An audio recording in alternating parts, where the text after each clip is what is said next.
Imagine a single story whispered in a palace courtyard and watch it bend the will of kings. Myths are not mere bedtime tales, they are political tools, lenses through which rulers justified conquest, cemented authority, and forged identity. Today, we trace how legends shaped empires, sometimes more powerfully than armies or laws. Begin with Rome. The tale of Romulus and Remus twins raised by a she-wolf did more than entertain. It provided a divine origin, a narrative of sacrifice and destiny that leaders invoked to bind patrician families and commoners into a shared Roman destiny.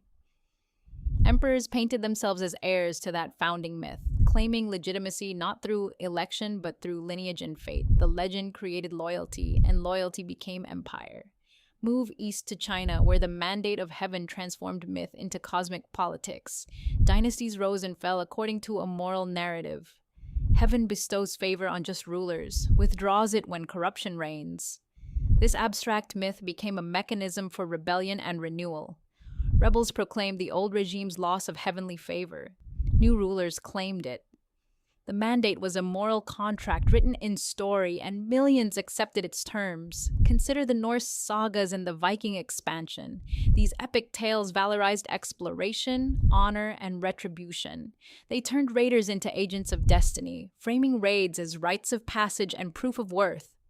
Myth and reputation propelled voyages, attracted followers, and created networks of allegiance across the North Atlantic.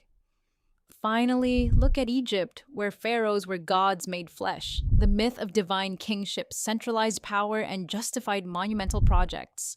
Public ritual and monumental art reinforced the story daily, making political authority indistinguishable from sacred order.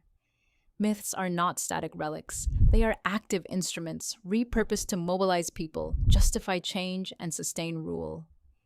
In understanding the stories that empires told about themselves, we glimpse the invisible architecture of power, how belief became policy, and how legends, more than laws, often shaped the fate of civilizations.